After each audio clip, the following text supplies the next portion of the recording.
Well, welcome to the first ever Real Moms Only podcast. I'm your host, Lyette Reback, and so excited to finally be starting this. I think it's kind of cool that we are recording this today on the third anniversary of the day my mother went to heaven. And I think that's really cool because I'm stepping out in a moment of faith, and I've always been so inspired by how my mom lived life on her own terms and took giant leaps of faith that really sometimes make the hair on the back of my neck stand up. So today, in honor of her, I am starting this podcast that I've been talking about for, goodness gracious, 3-4 years. And so today's the day.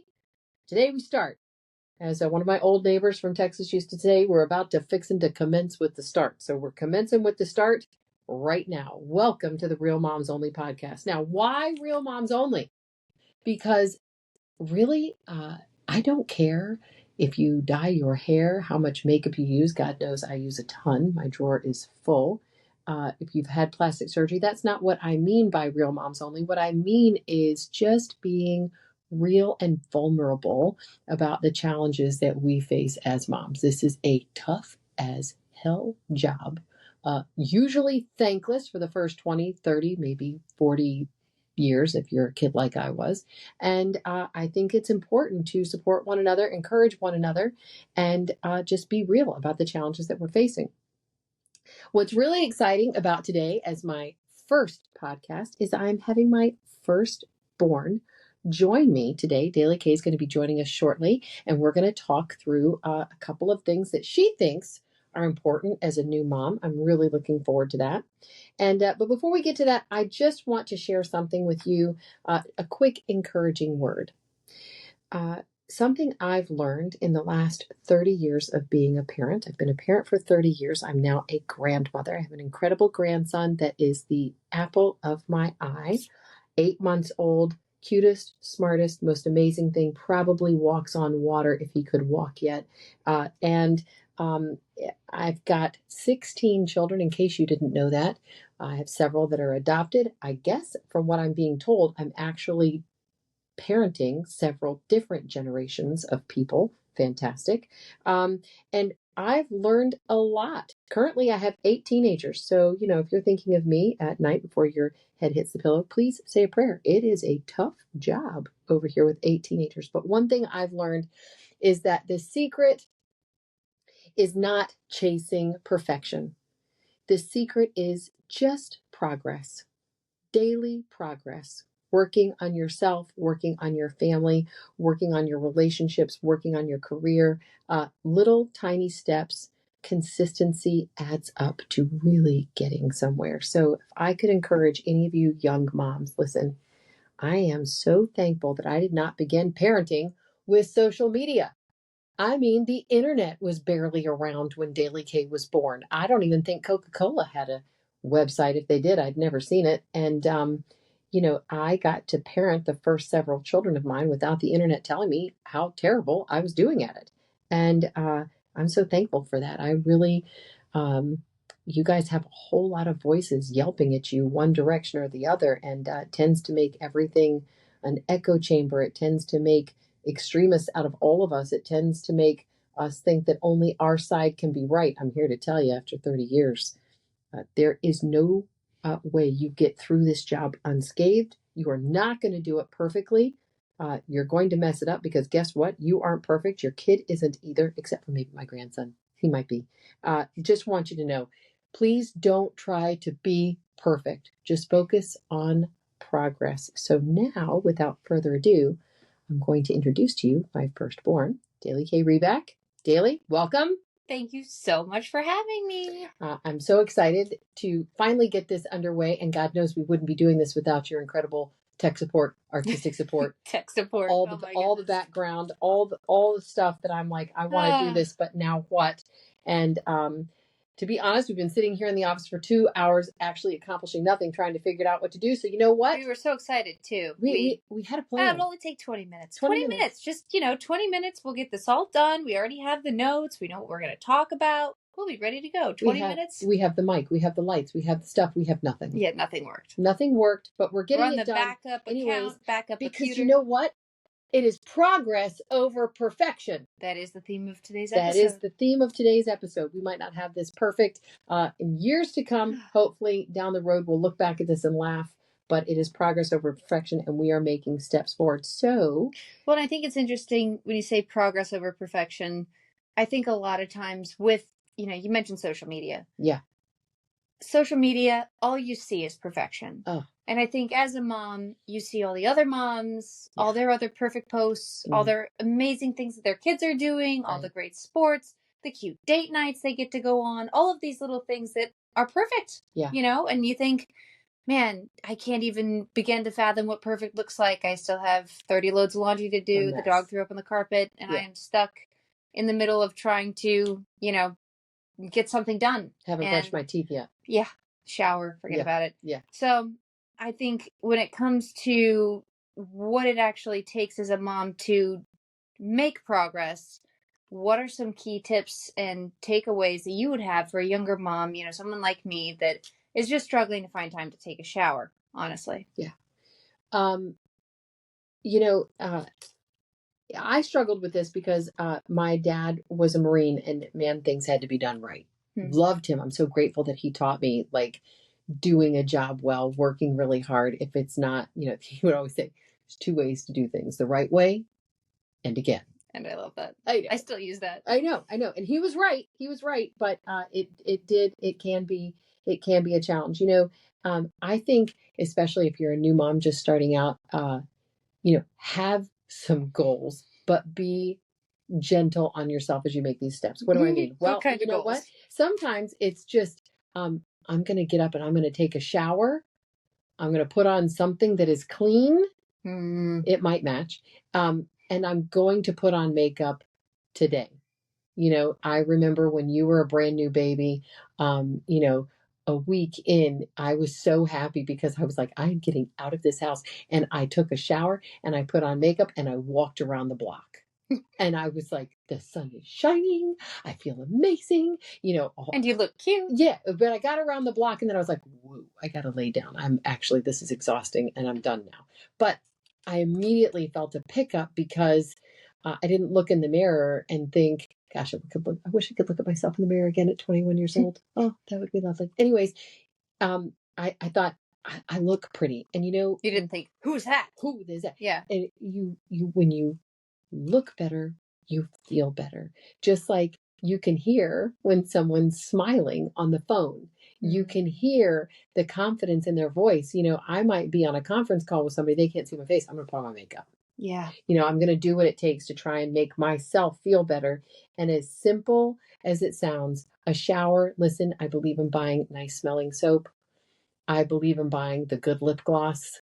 I believe in the shampoo that makes your hair smell great for a day or two. All these things, they're little things, they're small investments. And no matter what kind of a budget you're on, it does make a difference. You get out, the bathroom smells fresh. Your whole house might be a bomb, but the bathroom smells great. You feel better. So just these small things, I learned early on, probably partly because my dad was a Marine, there was an order. Yeah. There was a system. The order helps. Yeah.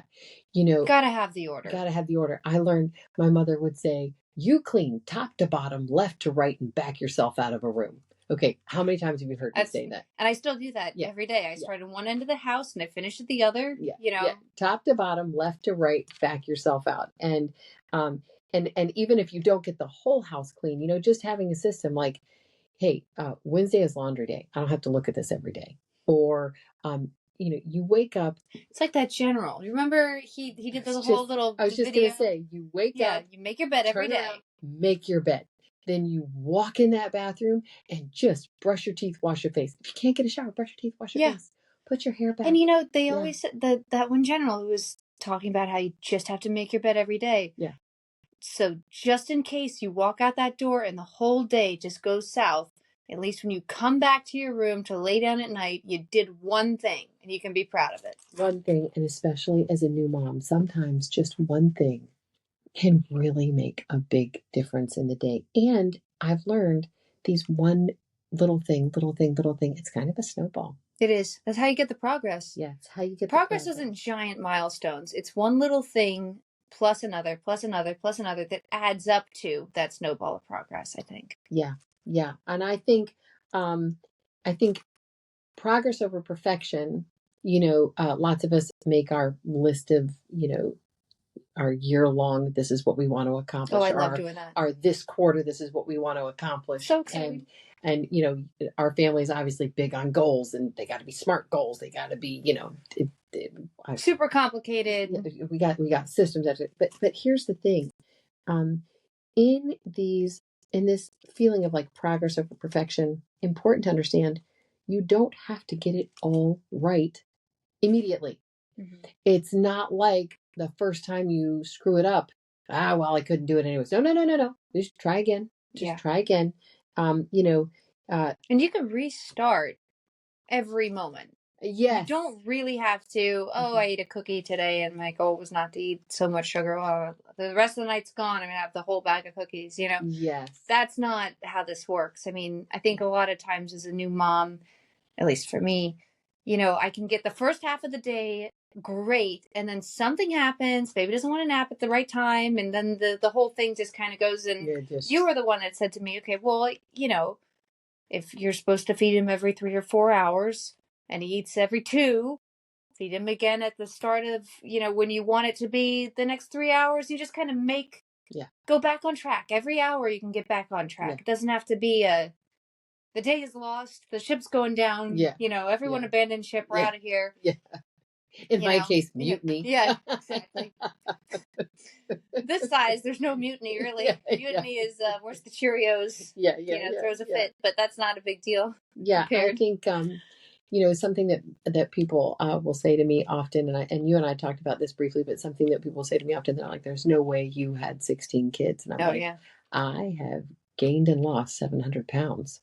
And we talked about that briefly when we were kind of discussing what we were going to say. And we talked about kind of, your goals, like when you had the baby. Like it was a really difficult pregnancy for me. I don't think it was more just the morning sickness was absolutely crazy. I never remember when you were always going to have another little baby. I never remember you throwing up I didn't see any of that. I mean, I was little. I'm sure it was there, but I didn't see it. Yeah. And it was just really difficult for me. And finally, once I got past the 3rd trimester and I could eat, I was starving. So, we I gained plenty of poundage. I think I had gained about 60 pounds with baby D, which was hilarious. I'll never forget, you go to the doctor's appointment and every time they make you step on the scale. And I'm like, it's going to be bad, but I'll be okay. Towards the end, 3 days before I had the baby, I'm like, this is really bad. This is just not good. And I'm looking at all the pictures. They're awful. I look cute, but it was just like, I was very, very, very pregnant. And I was like, oh, you look so great. It's like, oh, okay. I know. What was I supposed to look like? Okay. But as soon as I had the baby, I was very determined. I thought to myself, I watched mom do such a good job always taking care of herself. There's such a connection to mental health and fitness and just your overall well-being and how happy you are. You have to put it together. You just can't let yourself go. And it's very easy. The easy thing to do is put everyone else first, which you do have to. You already do have to put everyone else first as a mom. So, but I was just very determined to make sure that I set a good goal that I could accomplish when it came to just my overall health. And I said to myself, well, right before I had the baby, I had signed up for a race and I had to move it because the due date of the baby was the same day as the race. Yeah. So I obviously wasn't going to be there, but I got a deferment. So I'm in for summer 2025. So when I had the baby in June, I was like, okay, I have to lose 60 pounds and I also have to train for this race. So that's 2 separate goals. They're really not the same. You feel like they're the same goal, but they're not. But So I was like, I'm going to lose 60 pounds for the first 6 months, after I had the baby. And then the next 6 months, I know, very ambitious, very exciting. I was working with a nutritionist. I promise nothing crazy. But after that, I was like, okay, then I'm going to jump into my triathlon training, back at it. Very ambitious. Yeah. Very exciting. Wonderful plan. Yeah. Great plan. I listened to your plan and smiled. Yeah, it was a great plan. Yeah. It was not very accomplishable, but somewhat. Not really. I just was dedicated to making sure that I got somewhere. And, while I did not lose 60 pounds in 6 months, I did lose 55 pounds in 8 months, which is still better than... Yeah, that's still remarkable. And yes. While I have not, here it is, March 4th. Yeah. I have not officially started all of my triathlon training. Well, I started it this week. It's okay. I didn't start it in January, but I'm still doing 2-a-day practices starting as of, what is today, Tuesday? As of tomorrow. As of Sunday, I started. So I'm 2 days in. We are winning. We still have 3 months, so we have some time. Yes. But the main point is progress over perfection. So if I had given up, this goal is too crazy, it's not attainable, I wouldn't have gotten to where I am. Versus, I just started. And every day I did not win. Every day I definitely failed in some aspect. Yeah, but you would text me frustrated about that darn scale. Upset. Yeah. But I was determined, and I measure body fat, okay? I'm not measuring I'm not, the weight part. It was really the percentage, dropping 12 body fat percentages is huge compared to, so once you get to your But you got there, and you kept making steps even if you stumbled. Yeah. And I think that if I couldn't go for a run, I'd walk. Like I tried to run 4 miles on Sunday. Okay. I made a little video, like try to make it. Yeah. Well, mile 1, mile 2, mile 3, me talking. There was no mile 4. There was no mile 4. She's being real. But I actually got somewhere in just getting out and doing 3 out of the 4. So it's like the progress is more important than the perfection. I think that is so true. When you're parenting, man, like Daly Kay said, a lot of times you come last. Mm-hmm. A lot of times your priorities, the things that are really important to you, like you personally, they're going to come at the bottom of a list of a lot of other things for a lot of other people that you really love and you're really dedicated to their success.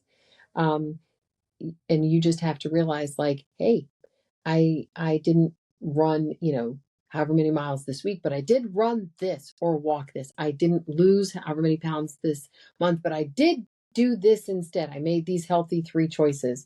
I love my journal at the bottom of it. I use that focus journal, which is just amazing. And at the end of every day, it says, what's today's win?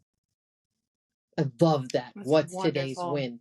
But I think that progress over perfection also so relates to parenting and being a mom, because you are always a work in progress. Yep. Your kids, I mean, I love that grandbaby of mine. I'm sure he's absolutely perfect, but he is going to work on you and your character in ways you don't even know you need work on.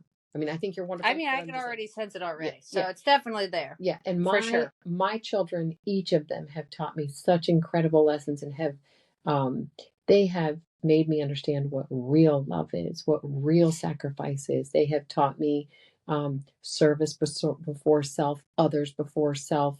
They've taught me humility in a way that I don't think anything else could have taught me humility. I've eaten so much humble pie, I have almost choked on it sometimes. That's okay. I needed to learn that, and I'm grateful for it. But the progress over perfection, especially if you're dealing with a kid who is right now going through all kinds of struggles. And, I asked on social media, I asked people, what would you like to hear about? Yeah. And some of the things were like, how do I get my baby to sleep? How do I, the simple, the G-rated stuff. Things that I'm like, I got you, babe. I'm coming for you. That's going to be easy. Then there was other really tough things. I was really proud of these ladies for asking these questions. My kids are sneaking out. My son's using drugs. My teens are having sex. Big issue. Big. Yeah. Big things.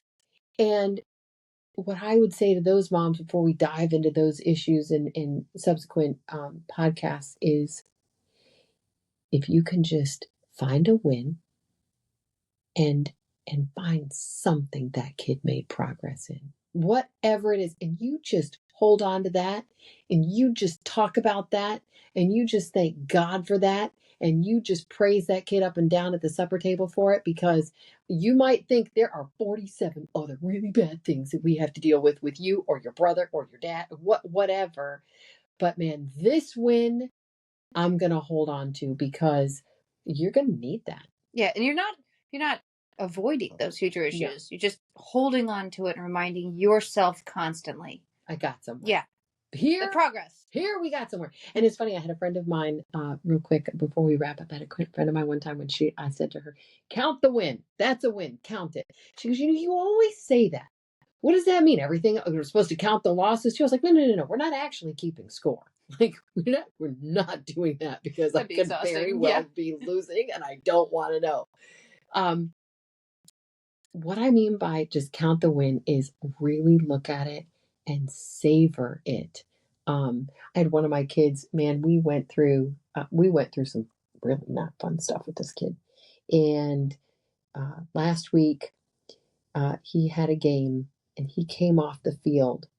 And as he was coming off the field, for once I thought to actually video it. And I videoed this kid coming off the field. And the smile on his face was so beautiful.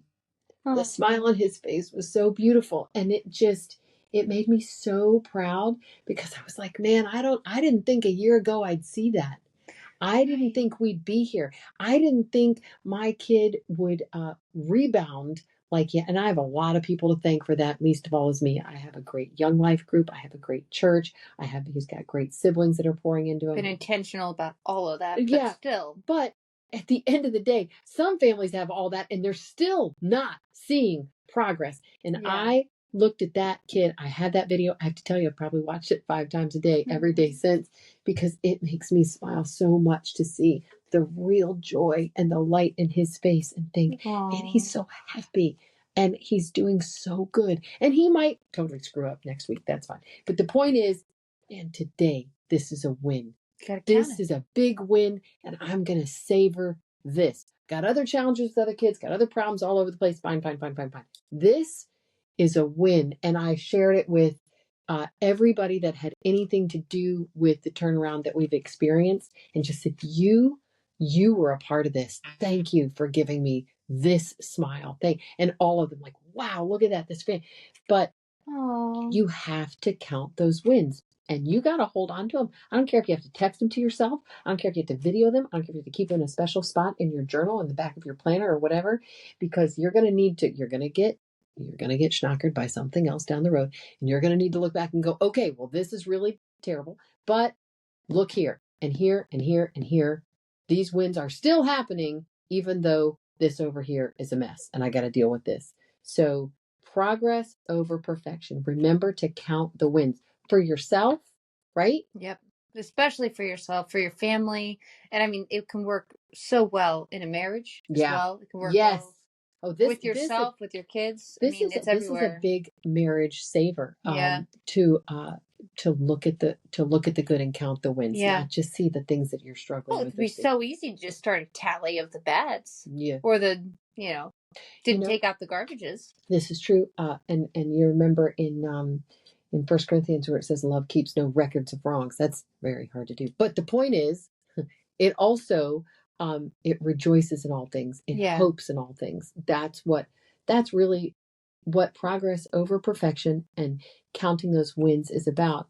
And, I'm just so thankful that you have joined us today, joined me today in this first inaugural ever recording. I want to thank you for your time and helping me try to get this set up as tech support. Oh, you're talking about me? Oh, well, thank you. Talking about you. Listen, it's also my first podcast, so just winging it over here. Set up and beyond. Set up and beyond, to infinity and beyond. Listen, I want to encourage those of you who are listening. You can always reach out via social media. Ask some questions. Give us some topics that you want to hear about. Let me know some things that are troubling you. I have a phone number, which I am currently forgetting, but will post. It'll be in the comments. It'll be in the comments.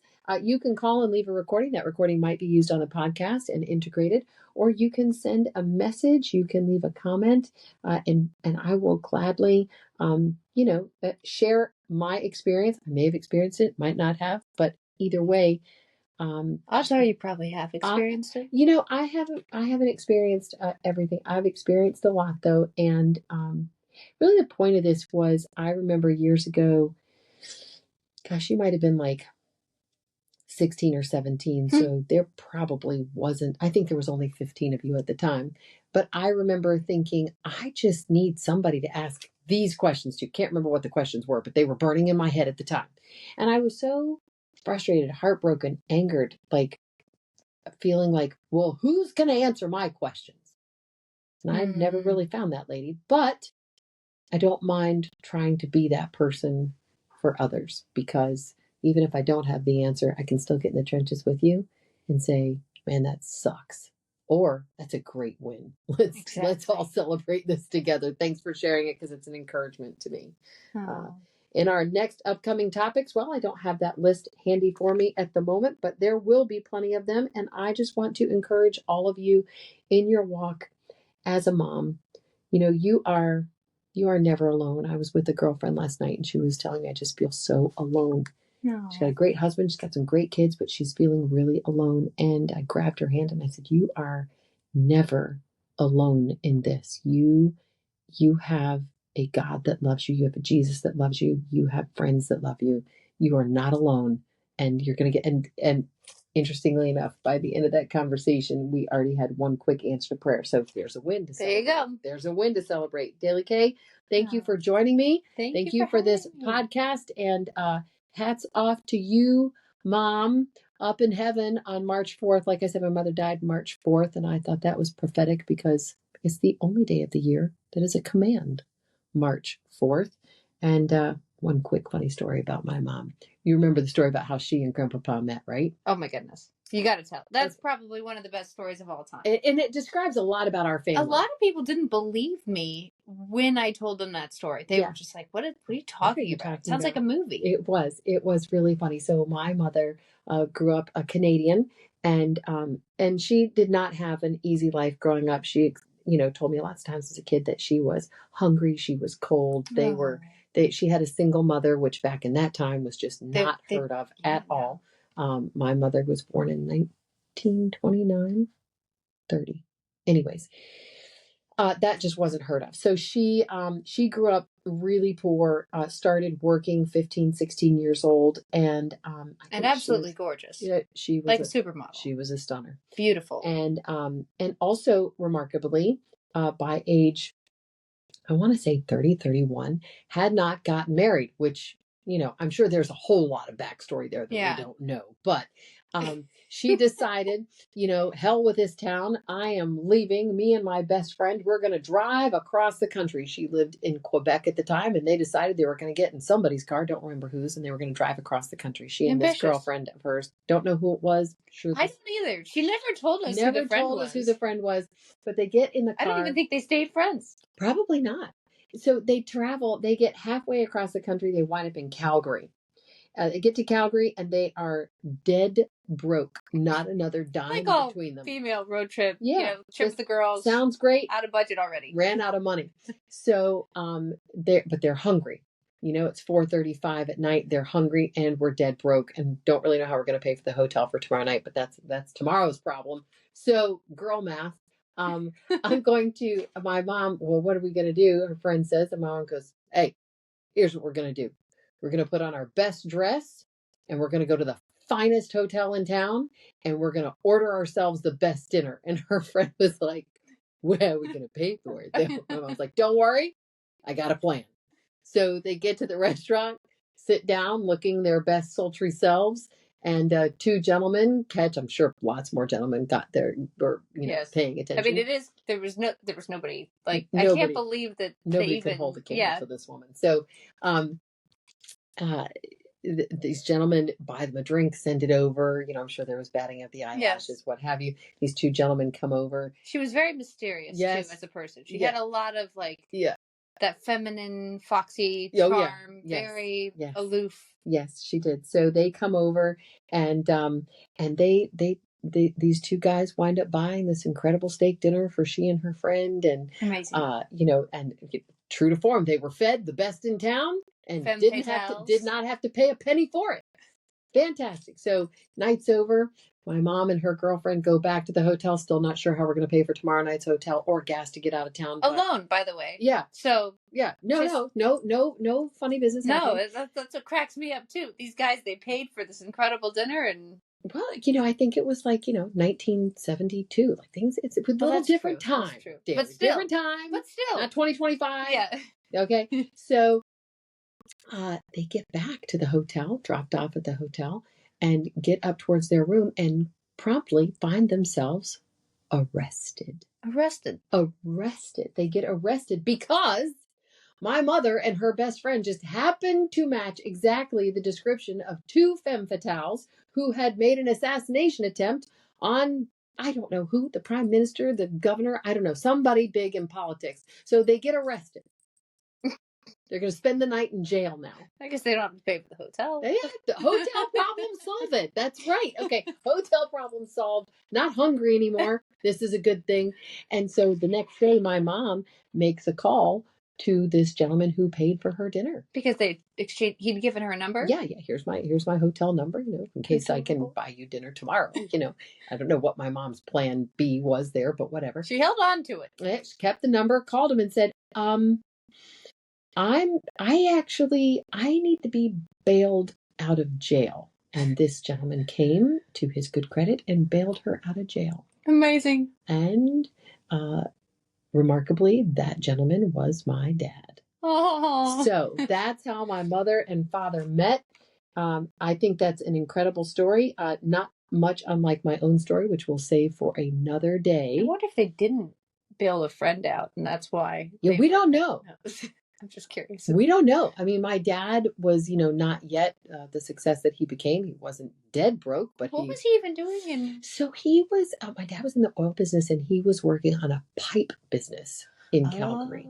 So he actually did have business in Calgary, but hilarious story and just funny to bet that my mother's hungry stomach and she would have never even gone to the restaurant if she hadn't had this grand plan. You wouldn't be here, I wouldn't be here. Wow. And all because she was hungry and had a plan. Almost by chance. Chance.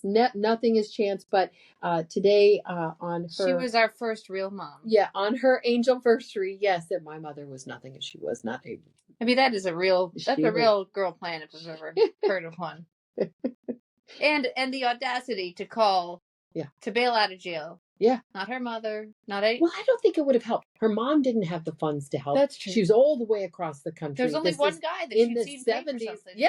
So... He obviously had a couple bucks. Yeah. He could afford something. So that is that's the story of us. That's how we got here. And I just wanted to end.